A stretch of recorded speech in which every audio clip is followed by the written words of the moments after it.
Great having all of you here this morning. Great seeing all of your faces, getting to worship together. And for those of you that are guests here today, if we haven't had an opportunity to meet, my name is Jonathan. I'm one of the pastors here. And on behalf of our church, we want to welcome all of you today, along with everyone that attends River City Church. And this morning, after that time of worship, I'm really excited that we are wrapping this series up. Not that I have not enjoyed the time in speaking to this, but I'm really excited about the subject that we're going to look at today. And if you haven't been with us over the past 4 weeks, you can probably get a pretty good idea as to what we've been speaking to and what I've been sharing about by just the title alone. And we've been talking about the importance of focus. That what we know is true in this life is whatever you focus on, whatever you give your attention to, it does shape and influence pretty much everything in your life. So it's so important for every one of us to question what we're focused on, to assess it and say, is this best? And if not, we need to refocus on who or what matters most.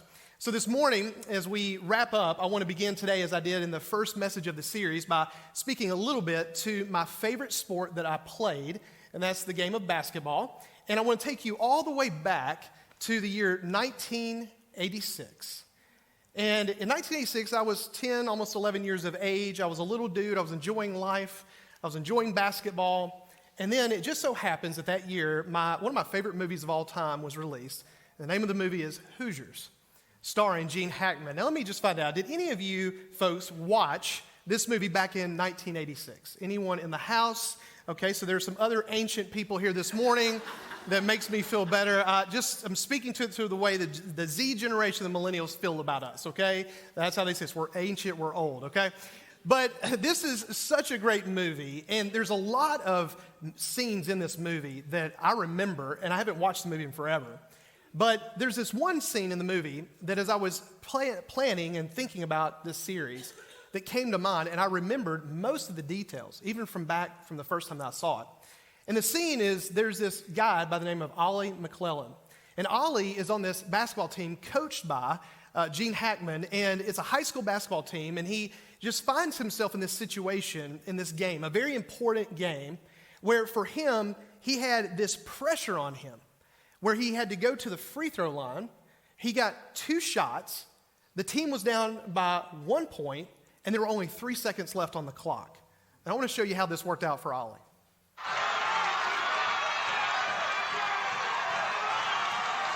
Didn't know they grew them so small down on the farm.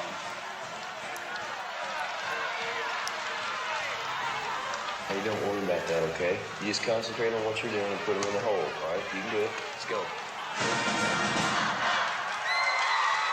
First shot.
Isn't that great?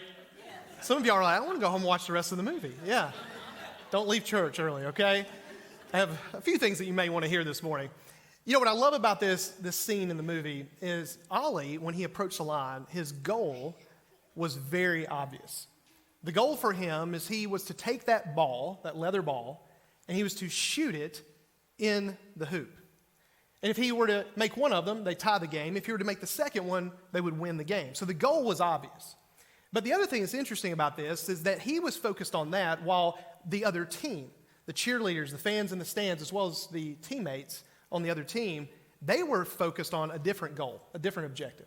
What they wanted to do was anything they could to break his concentration, to get him to lose concentration or focus on his goal.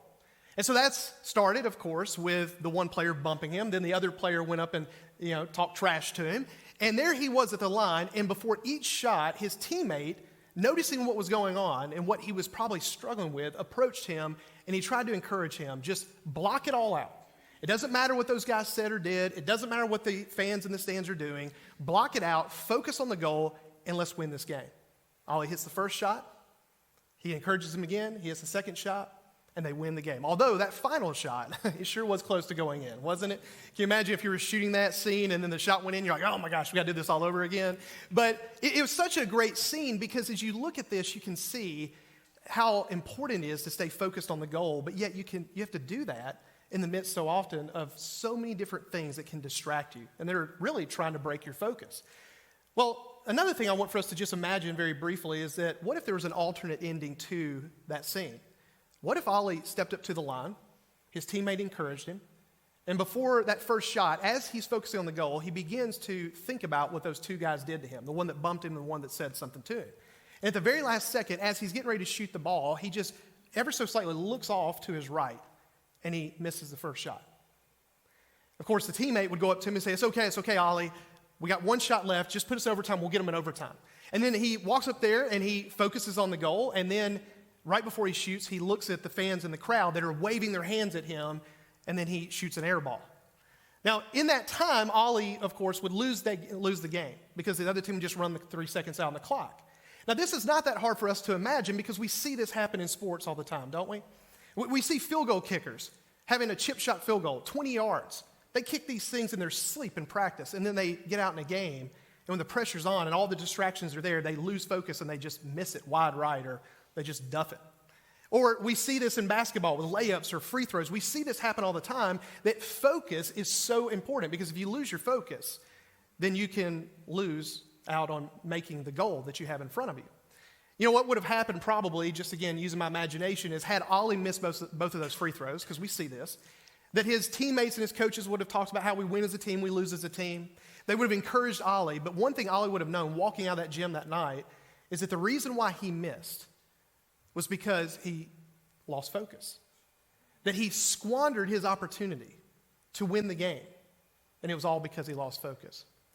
The reason why I think it's important for us to think about these two different scenes and contrast them this morning is because we can see what it looks like to stay focused on the goal, to fulfill the goal and win, but we can also think about or imagine what it would be like to lose focus on the goal and to walk away frustrated because you just wasted or squandered an opportunity, and it was just because you couldn't maintain focus.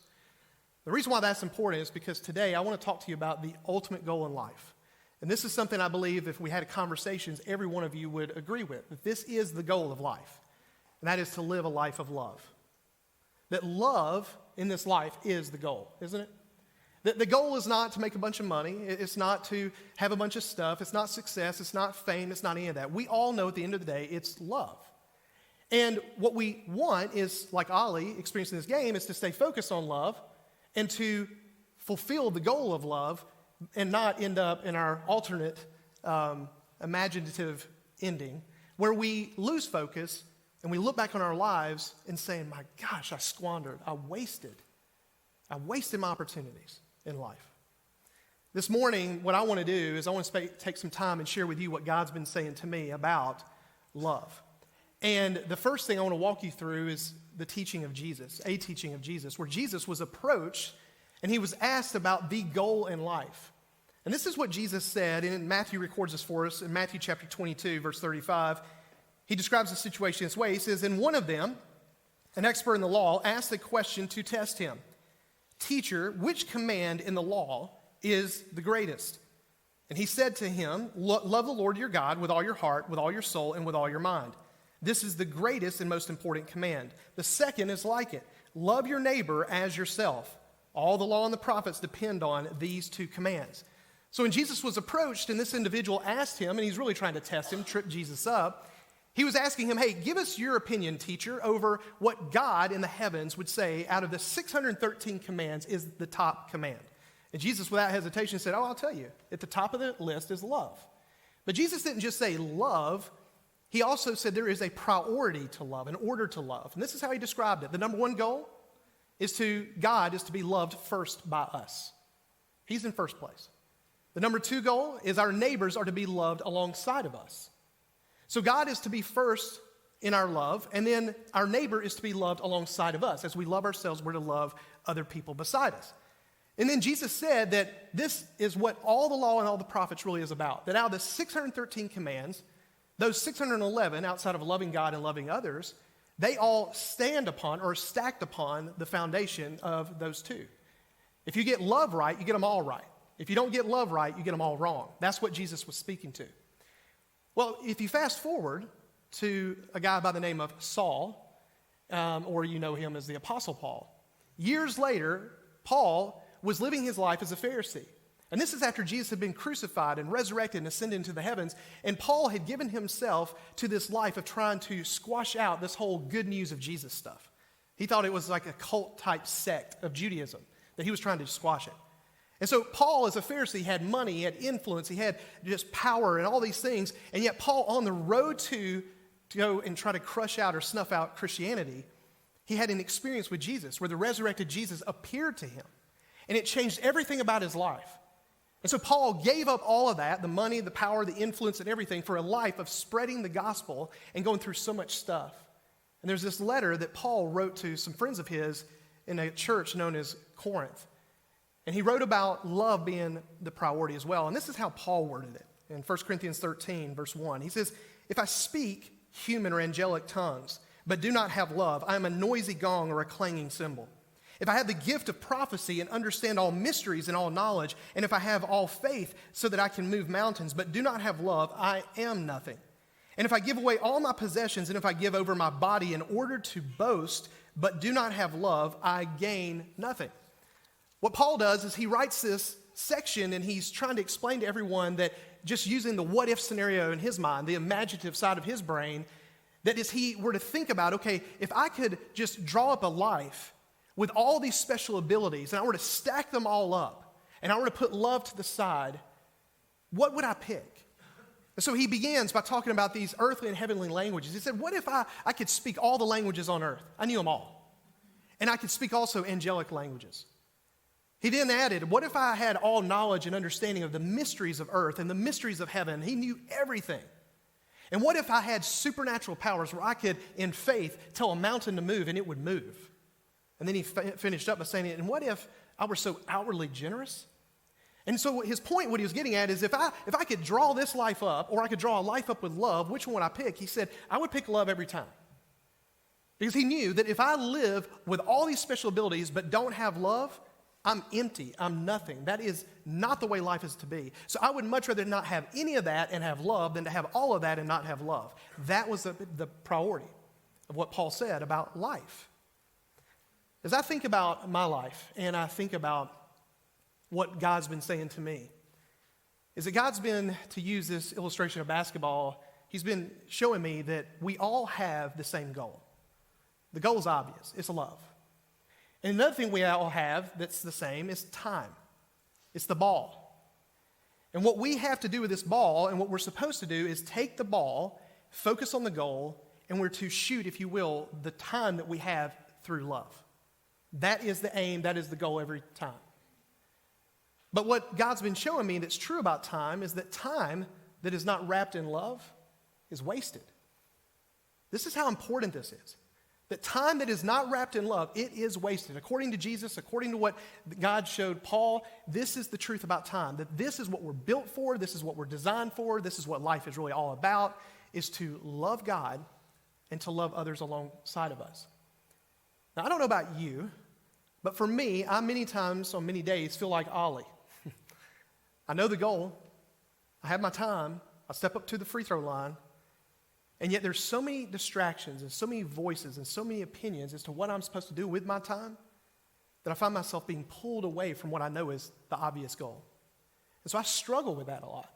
My bet is, from what I hear from others, that all of you in here struggle, and all of you at home watching online, you struggle as well. So this morning, what I want to do is I want to walk you through a passage that God has used in my life a lot over the years, where he's been speaking to me and teaching me how to refocus my time, where that I live my time and live throughout life focused on the goal and fulfilling the goal, which is love. We're going to look at a letter that Jesus' brother James wrote. And James, in wanting to speak to his friends or write to his friends, he begins to address how they were approaching their life, how they were approaching their time and future with this. In James chapter 4, verse 13, he writes, "Come now, you who say, today or tomorrow we will travel to such and such a city and spend a year there and do business and make a profit." Okay, so James begins, and he begins by speaking to everyone about their planning. Now, what I know is that in this room, that there are people all over the map as it pertains to planning. That there are some people in here that are really detailed planners. There are some that are maybe in the middle, and then there are others over here that I call fly by the seat of their panters, okay? That are panters. So that's where we're at. Fly by the seat of the pants all the way to planners and somewhere in between a little bit. So what's fun about this, and you know this, is that generally the planners and those that fly by the seat of their pants, they end up becoming good friends, and sometimes they get married, and that's great, but it also drives us crazy, doesn't it? Okay, that's another message for another day on a marriage series. We'll talk about that another day. But it is true that we all plan. We really do. Proof of that is that you ended up here at church today. You had to plan a little, even those of you that fly by the seat of your pants. So we all plan. What James was speaking to is that he wanted to have a conversation with his friends then and with us today about how we approach our planning. And then he goes on to give one of his points, verse 14. He says, "Yet you do not know what tomorrow will bring, what your life will be. For you are like a vapor that appears for a little while and then vanishes." Now, this is really interesting because he's getting after us about how we plan. And as you remember, the example he offered is, those of you, I want to talk to you that you say, okay, we're going to go today or tomorrow to this place. We're going to spend a year there. We're going to do some business, and we're going to make a profit. Okay, so that seems pretty common, what we all do. He said, okay, I want to talk to you about this. Here's the issue. Number one issue. You don't even know if you'll be here tomorrow. And then he goes on to say that your life is like a vapor. It's like a mist. It's here and it's gone. Every time I speak to this passage, I always go and I steal my kids' little water bottle they use to wet their hair in the morning so they can fix their hair. And so, guys, I'm sorry if your hair's a little messy this morning. I didn't tell them I was going to do this. But the reason why I use this is because it doesn't matter how many times I do this or how many times you see it or I see this. You still feel it every time. Because what James was saying is a reminder about our life, and reality is, for those of you in the right section, that's your life. For those of you in the center section, that's your life. Those of you on the left side, that's your life. Are you encouraged? That's your life. It's gone like that. You know, we know this is true, but it's so easy to lose sight of it, isn't it? To forget about it, to get kind of lost and lose track of time. What James is getting at is that your approach, your thinking, you need to get it back in touch with the reality. And then he gets to his main point. Verse 15, he writes, instead of approaching it that way, you should say, if the Lord wills, we will live and do this or that. But as it is, you boast in your arrogance, and all such boasting is evil. So it is sin to know the good and yet not do it. What he says here is that when we approach our future and our planning with such concrete terms of, today or tomorrow I'm going to go do this, and I'm going to do this, and I'm going to do this, and I'm going to do this. He says, here's what you need to know about that. You in your heart, you're arrogant, you're boasting, and it's evil. That's strong, isn't it? To which, just being real about it, we struggle hearing that because it seems so normal. And just like it was normal for them back then, it's normal for us today. But the main thing that James wanted to speak to was this one little phrase. He says, instead of doing what we do, we should do it this way. We should speak and think of with the mindset of, if the Lord wills, we will live and do this or that. The first time this clicked for me was a few years ago, I think. It's hard to keep up with time. Maybe it's been longer than that now. And I was in the bed, and I was wrestling with going to sleep. Have y'all ever been there? You struggle going to sleep at times. You have to have a lot on your mind. And I was just kind of tossing and turning. I had a lot on my brain. I was, worried about some things and all that. And as I was just laying there, I started praying, and God brought that statement to my mind. And what hit me is that what James is saying is, instead of you, Jonathan, thinking about all these things you're going to go do and how you're going to do it and your perfectionistic, personality and all that type of stuff, what you need to understand is that if God wills that you live, then you can do this or that. That's a very different way of looking at life, isn't it? Because what it reminds us of is that God and God alone ultimately is responsible for giving us life and for taking us home. And so to get in touch with reality, the way we need to approach life is not arrogantly, like we're in charge and we are self-existent and all this stuff, because that's just not true. But ultimately look back to God and say, okay, God, if you will that I get another day, I'm going to give you back that day, and whatever you want me to do, I'm willing to do it. It's a very humble but appropriate attitude, and one that's based in reality and not unreality. That's what James is trying to get people back to. And what we all know, according to what Jesus said, Paul wrote it, and of course it's other places in the Scripture, is that when you look to God and you say, what do you want me to do? That God's going to say, ultimately, love. That's what you're here for. To love God relationally and to love others in your life. For those of you that know me well, you know that I am a planner.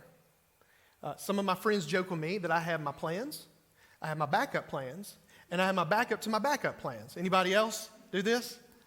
And Eddie and them joke with me about this a lot, that I have lots of them. They probably even go beyond that. And some of that's just my strategic brain. I'm thinking about a lot of what-if scenarios, as well as just some of my background, I think, in the marketplace. But one of the things that God has been doing in my life over the years is he's used experiences in my life to show me that what James wrote here is how I need to live life. It's so much more fulfilling and rich when you approach it. If the Lord wills that I live, I'll do this or that, whatever it is God wants for me to do. So this morning, what I want to do is walk you through an abbreviated version of a experience that I had that God used in a profound way in my life. And to share this experience with you, I've asked my lovely bride, Melissa, to join me. And so Melissa, baby, if you'll come up here, help me, keep me on track.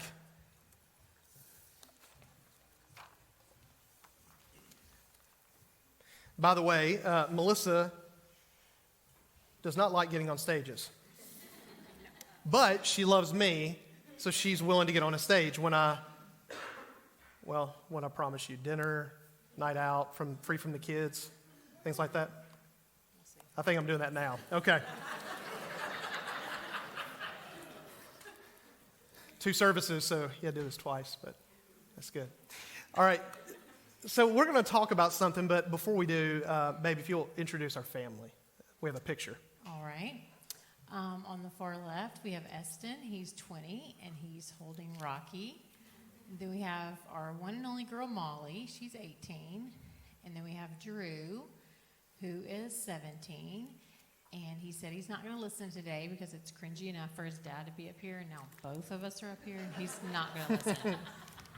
We see you, Drew. Then we have Hudson, who's 14, and he's holding Rambo. So we have Rocky and Rambo. And then our youngest is 11. That's Joseph, or Fizzy. That's his nickname. So we're Sylvester Stallone fans, clearly, with all of our dog names.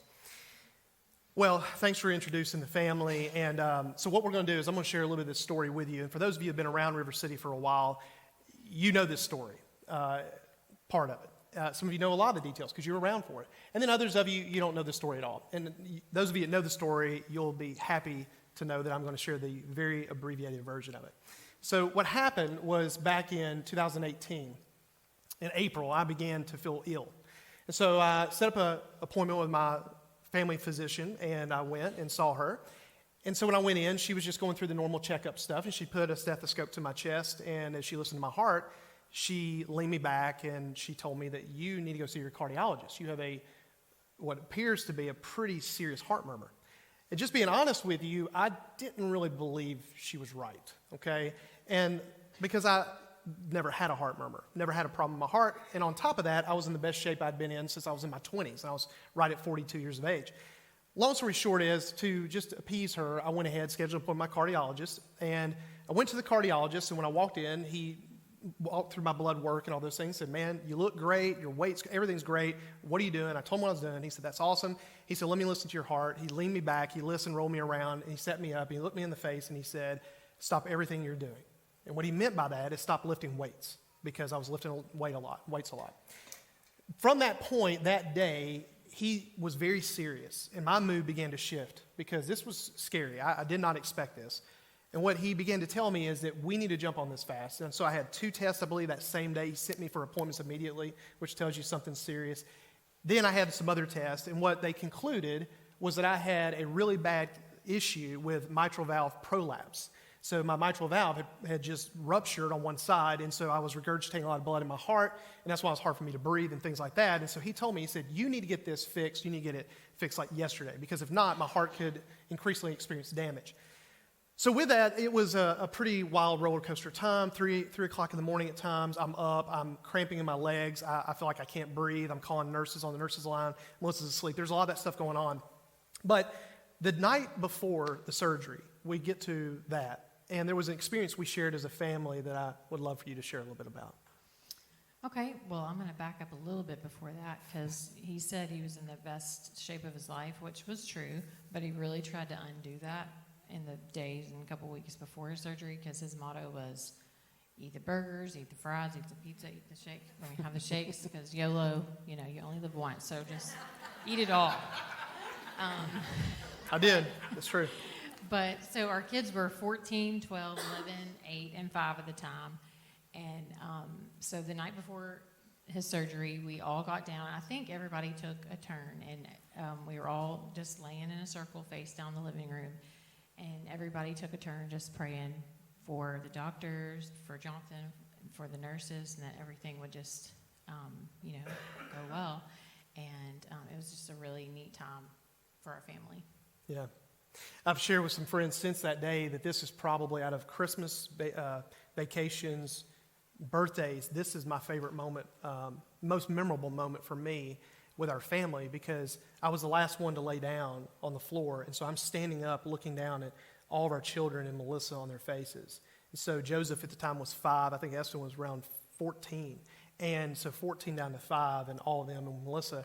And then when I laid down and we began to pray, each of them prayed, and then Melissa prayed, and then I prayed. And the reason why it's so memorable is because here we are as the children of God. I mean, we're a family, we're their parents, but yet we're all just crying out to our own Father, talking to our own Father, saying, God, please take care of this. And so very, very memorable moment for me. And so we went to bed, got up, went in for the surgery. The surgery was a success, thankfully. I was in the hospital for about 6 days and then was released. And we went home, and I have a picture from the day after I got home. And this was my first morning at home. And the reason why this picture means so much to me is because what I know was going on in my mind and my heart on the other side of that, all the buildup and the nerves and everything to surgery. In this picture, what you see is I was more grateful than I've ever been in my life. Didn't care about anything else. I was just grateful. I was grateful to be alive. I was grateful the surgery went well. I was grateful for the fact I was back home out of the hospital, because anybody that's ever been in the hospital for 6 days, I know some of you have been there a lot longer, but it's not fun. I was grateful for my coffee. Amen? Coffee drinkers. Now, look, here's the thing. It sounds so weird. I love coffee. But because of the pace of my life, oftentimes I'm just slamming coffee, not really enjoying it and savoring it because I just need to get caffeinated to move on and do what I need to do. But when you have nothing to do, which I didn't, I couldn't do anything, I was just enjoying that coffee like, man, this coffee tastes amazing. And but more than that, I was thankful for God. I was thankful for Melissa, and I was thankful for our kids. And in this picture is Drew, he's a little bit bigger now than he was. But I was just so grateful. And so here I am on the other side of the surgery, and as I'm just so happy and thankful, I began to think about some of the times leading up to the surgery. And I began to think about how that leading up to the surgery, the pace in which I was running it through at life was an unsustainable, unhealthy pace.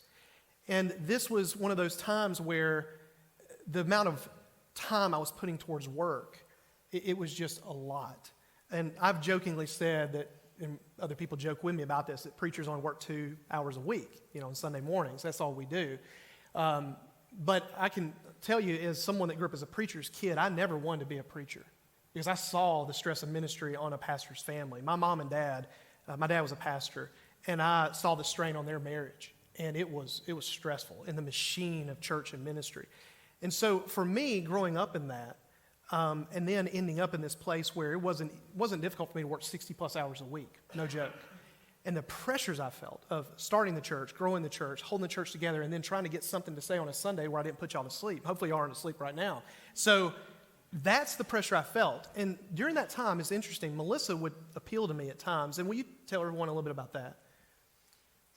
Well, it was tough. It kind of stunk, but like you said, it wasn't just Sundays or Sundays and Saturdays. It was, Dad's pretty much out for the weekend. Like, there was no plans made with him because he's working, and it wasn't, because he didn't work during the week. He was working 7 days a week, and I wanted him to, of course, do what God wanted him to do, and teach River City Church what God was teaching him to share with y'all. But I also wanted him to be, not be so stressed when he was with us. Yeah. One thing I had told Melissa, because of what I saw happening with my parents' marriage when we started River City, is my background was in the marketplace. I was in business, and I told her, I said, listen, if this ever becomes something like my parents went through, where it messes our marriage up, our relationship, or the relationship with our kids, I said, I'll quit. I'll go back to business. I'll do that. And so when Melissa would make these appeals to me, there were times I looked at her and I would I felt so torn, so ripped between this and my family, and I just didn't know what to do. And at times I thought to myself, what do I do? Do I need to quit? I don't know what to do other than try to work on myself. Well, here we are in this time on the other side of that surgery, and I'm just really thankful to be alive. And so through a health crisis, you're able to see things you can't see otherwise. And what God began to show me is something true about love that I want to share with you from what we looked at earlier, but in 1 Corinthians 13. This is the second part of what Paul wrote about love. In verse 4, he says, love is patient, love is kind, love does not envy, is not boastful, is not arrogant, is not rude, is not self-seeking, is not irritable, and does not keep a record of wrongs. Love finds no joy in unrighteousness, but rejoices in the truth. It bears all things, believes all things, hopes all things, endures all things. The thing that has hit me about love and that God was showing me is that love is present. Love is present. What Paul describes here is love is patient, it's kind, it gives hope and encouragement, that for that to be an experience that other people have on the other side of you, you have to be present. And that means more than just physically present. It's with your heart and with your mind that you're present. That you're not just at the ball game, but you're there with your heart and your mind present with your family. At home, the same thing. And what I was finding for me is that I was not present. I was not doing a good job of being present. I really struggled with that. And God began to show me, Jonathan, this is important.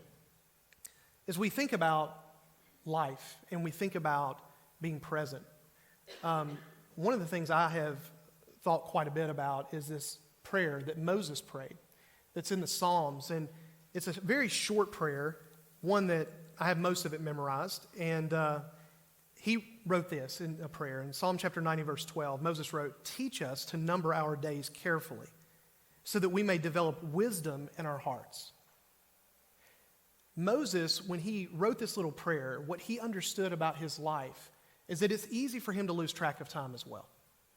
That he knew that it's easy to just think life's going to go on forever, even though we know it won't.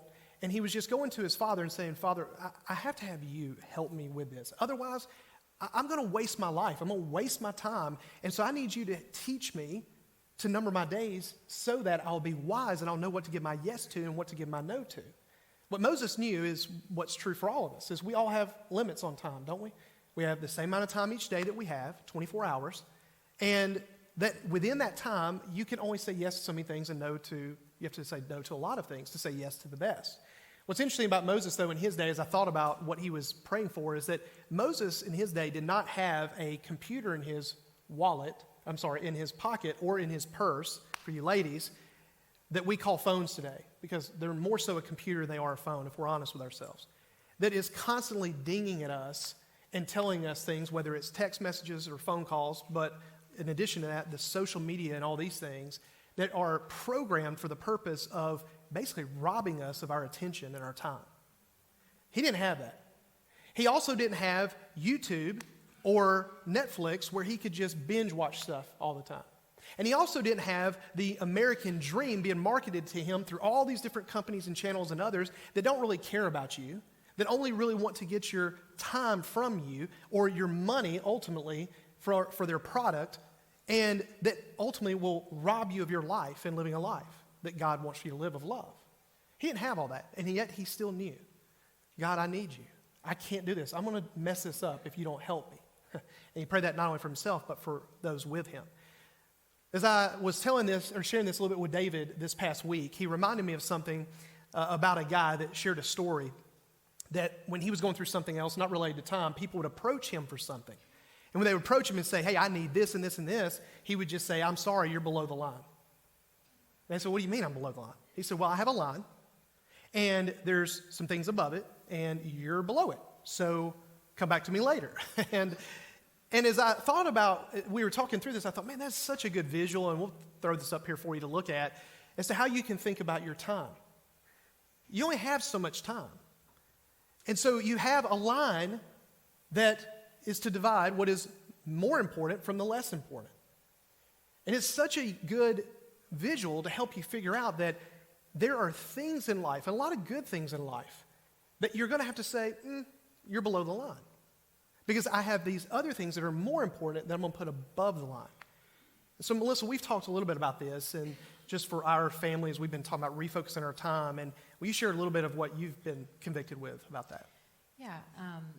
So God has worked on me about this before. This isn't the first time. But, we need reminders. But a few weeks ago, we at the River City Nights, we watched the John Mark Comer's series, The Ruthless Elimination of Hurry. And it was really, really good. And I knew I was, wasting time on my phone, and not necessarily anything bad, just, for laughs or, entertainment, whatever, just wasting precious life and time with God, with Jonathan, with my kids, with anybody that God brings into my life. But if you're not, present and not actually there in, mind, then you can't love them. You're not going to be able to show love. And that's what God made us for, is to love him and to love others. And we can't do that if we're not actually present with them. So I reluctantly finally deleted social media off my phone, because that's what I felt like God was telling me to do. And I really feel like it's made a big difference. And I spoke to somebody else who was, at River City Nights, and he deleted social media off his phone, even did some other tips that the guy recommended to break that, addiction. And he said, just like I felt myself, you check your email a lot more, and then it's like, oh, there's nothing else here for me. So you put your phone down, because it loses that draw that it's been designed to get you hooked and to keep coming back for more. And then also, I didn't want my kids to be seeing me all looking at my phone all the time, because when they get a phone or have a chance, then that's what they're going to do if that's what they've learned. And of course, so I'm not saying everybody needs to delete social media off your phone, because that may not be your issue, but you've got to just look and see, what is it, or is there something in your life that's keeping you distracted from being, living your life and being present in your life like you should be. One of the statements that John Mark said in that video was, if Satan can't make you sin, he's going to make you busy. He's going to make you distracted so that God can't use you like he wants to. So we've talked about in the past, this issue of, us being distracted with TV or phones or whatever. And we've talked about if maybe we need a code word to where, like, hey, you're looking at your phone too much or whatever, because it's a lot easier to see it in somebody else than it is to see in yourself. So I thought the little phrase, love is present, would be a good one to use. So get ready. Okay. I don't know if I should have brought you up here. I'm about to.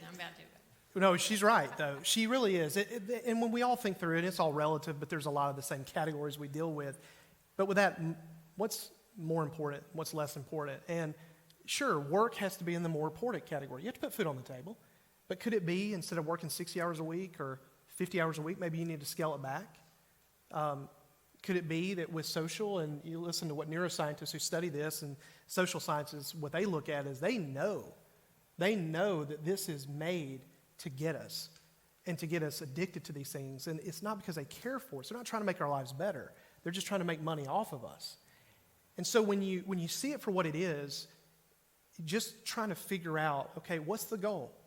Love. I only have so much time. It needs to be wrapped in love. And if it's not, it needs to be moved below the line. So there's these things, and it's an exercise I think we all can do, and we've done this a little bit and talked about it. And what you'll also find is that sometimes you'll have everything where you think you need it, and it may be where it needs to be, above the line and below the line. And just from bad habits, you begin to move what's above the line to below the line and what's below the line above the line. And then you have to refocus. That's why it's called refocusing. You have to constantly refocus. So with that in mind, as we get ready to wrap up this morning, I want to close out with, first of all, starting with a quote. One of my favorite quotes. Augustine wrote this years and years ago. He wrote, "You have made us for yourself, O Lord, and our hearts are restless until they rest in you."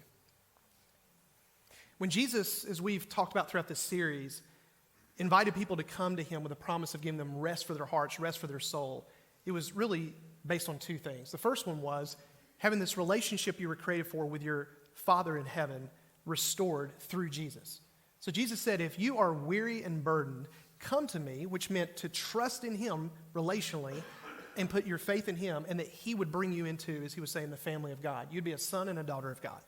So that's the first place that we find rest for our soul, is this relational connection with God. But the second thing Jesus said is that as you follow me, I'm going to train you how to live your life as a son and a daughter of God. Jesus, everything he taught was training. Everything. It was not lecture, it was training. And it was to help people see that as a son, now I'm to see God this way, I'm to see myself this way, I'm to see other people this way, and I'm to see life this way. And you begin to live as Jesus himself lived. And what's true is that the more you begin to live your life, living as a life of love, the more rest you'll find in your soul. I can speak to this from a personal observation and experience, and the best way I can summarize what God's been showing me, and I'll just put this up here for you, is that you must let God slow your heart down to make time slow down. One thing I know is true for me, and I think this is true for all of you, especially those of you that have children, even if they're older, is that we want for time to slow down, don't we? Especially when your kids go from this tall to this tall, and it happened seemingly overnight. You're like, man, where did the time go? I want time to slow down. What I'm finding is when you let God slow your heart down, you begin to see that time slows down. And I'll explain what I mean. For me, during that season of my life, for those years of my life where I was working, trying to knock all these things out, I would get to the end of my day oftentimes, and I couldn't turn my brain off because I always felt like there was something missing. And many times what I thought is, well, it's these things I haven't done. My 100 things on my to-do list, I got 50 of them done. I have 50 more. Maybe that's it. And I just always struggle with that. And I hear from a lot of people they struggle with turning their brain off. And I get that. But what I found, I think it was accidental, was one day I started my day just saying, Father, thank you for another day. Thank you for this gift of the day. I love you. Thank you for loving me. I just want to enjoy you today. And from that point throughout the day, I just walked with God, conversating with him in prayer. And at the end of that day, for whatever reason, I noticed this difference. And it wasn't what I ate.